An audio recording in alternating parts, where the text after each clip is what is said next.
রেসিপিটি সোয়াবিন থেপলা কিভাবে বানাবেন দেখে নিন। রেসিপিটি একটুও স্কিপ করবেন না, দারুণ হয় স্বাদ। নমস্কার বন্ধুরা, মাই সিম্পল লাইফস্টাইল ব্লগে স্বাগত জানাই। গরম গরম বাড়িতে কোনো অতিথি এলে মাত্র 10 টাকার প্যাকেটে সোয়াবিন কিনে এই ধরনের রেসিপিটি বানিয়ে সবার মন জয় করতে পারেন খুব সহজেই। তাই ঝটপট রেসিপিটি দেখে নিন, তাহলেই শিখে যাবেন এই সহজ রেসিপি। মাত্র 15 মিনিটে রান্না হয়ে যায় এই জিনিসটা, যদি এর টিপস আর মশলা জানা থাকে। তাহলে দেখে নিন এই সুস্বাদু রেসিপিটা। ভীষণ হেলদি হয় আর বাচ্চারাও ভীষণ ভালোভাবে খাবে। যারা সয়াবিন পছন্দ করেন না তারাও খাবেন চেটেপুটি, এইটুকু বলতে পারি। প্রথমে আমি 1.5 কাপ গরম জল বসিয়ে দিয়েছি। জলটা গরম হয়ে গেলে দিয়ে দেবো 10 টাকার প্যাকেটের সয়াবিন। আমি এখানে ফরচুনের সয়াবিনটা নিচ্ছি, ভীষণ খাঁটি। সয়াবিনটা ভালোভাবে সিদ্ধ করে নেব। সিদ্ধ হয়েই গেছে। এবার জল থেকে ছাঁকিয়ে ছাঁকিয়ে তুলে দেব। আর জলটা কোনো কারণে আমি চিপবো না সয়াবিন থেকে, জাস্ট জলটাকে ছাঁকিয়ে ছাঁকিয়ে তুলে দিলেই হবে একটি মিক্সচারের বাটিতে। এবার দিয়ে দেবো পরিমাণ মতো নুন, 5টা কাঁচা লঙ্কা, 10 কোয়া রসুন, 2টো পেঁয়াজ, একটা ডিম, পরিমাণ মতো চিলি ফ্লেক্স, পরিমাণ মতো অরিগ্যানো, পরিমাণ মতো মিক্স হার্বস,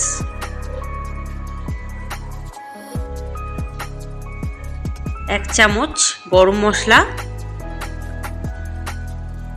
আর 1 কাপ ভিজিয়ে রাখা ছোলা, 1 টেবিল চামচ গোলমরিচ গুঁড়ো, 1/2 কাপ ক্রিম জল সমেত, সেটাকে ভালো মতো পেস্ট করে নেব। এটা তো ভালো মতো পেস্ট হয়ে গেল। এবার দ্বিতীয় পর্বে দিয়ে দেবো ময়দা। আমি এখানে 1/2 কাপ ময়দা দিচ্ছি, আর একটা গোটা স্লাইস চিজ, আর 1 টেবিল চামচ কর্নফ্লাওয়ার, আবারও চিলি ফ্লেক্স, অরিগ্যানো দিয়ে ভালো মতো এটাকে ঘন ঘনভাবে পেস্ট করে নেবো। দেখুন বেশ ঘন হয়ে গেছে পেস্টটা। এবার আমি একটি পাত্রে এটাকে ঢেলে দেবো।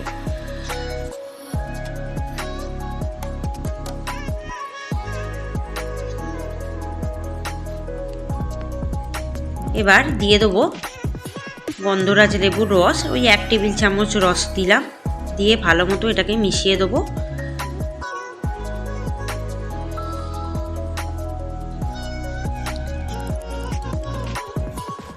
এবার 10 মিনিট রেখে দেবো এভাবে। 10 মিনিট পর কড়াতে দিয়ে দেবো 1/2 কাপ সাদা তেল।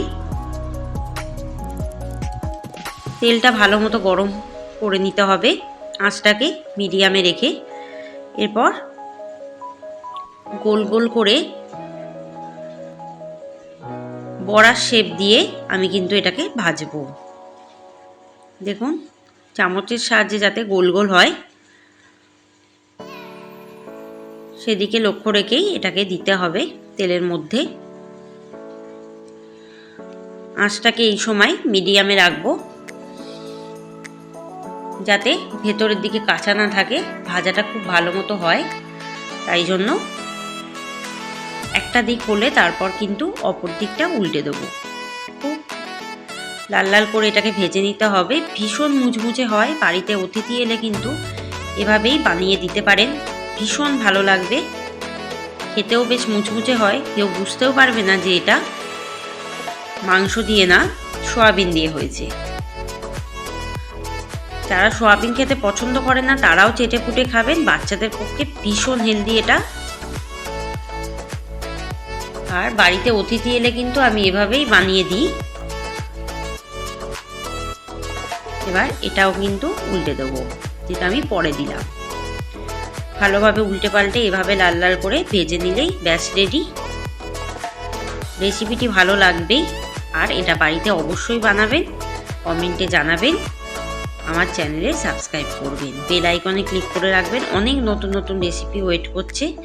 আবারও উল্টে পাল্টে ভেজে নেব, নিয়েই ব্যাস তুলে নেব তেল থেকে ছাড়িয়ে ছাড়িয়ে। রেসিপিটি কিন্তু দারুণ লাগবে গরম গরম খেতে। একবার বানিয়ে খেয়ে দেখুন, আমার রেসিপি মতো বারবার বানিয়ে খেতে ইচ্ছা হবে, এইটুকু কথা দিতে পারি। অনেক নতুন নতুন রেসিপি ওয়েট করছে। যারা আমার চ্যানেলে এখনও চোখ রাখেননি, সাবস্ক্রাইব করেনি, প্লিজ চ্যানেলটিকে সাবস্ক্রাইব করুন আর সমস্ত রেসিপি দেখতে থাকুন। যারা যারা নতুন নতুন রান্না শিখছেন তারাও কিন্তু শিখে যাবেন সহজেই। রান্না খুব ইজিয়েস্ট ব্যাপার। ওপর থেকে একটু অরিগ্যানো আর একটু লেবু রস ছড়িয়ে দিলাম, গন্ধরাজ লেবুর রস। আর প্রত্যেকটা থেবলাতে একটু করে বাটার দিয়ে দেবো, যাতে বাটারটা কিন্তু মেল্ট হয়ে গেলে বাটারের গন্ধটা আসবে, খেতেও কিন্তু দারুণ টেস্টি হবে।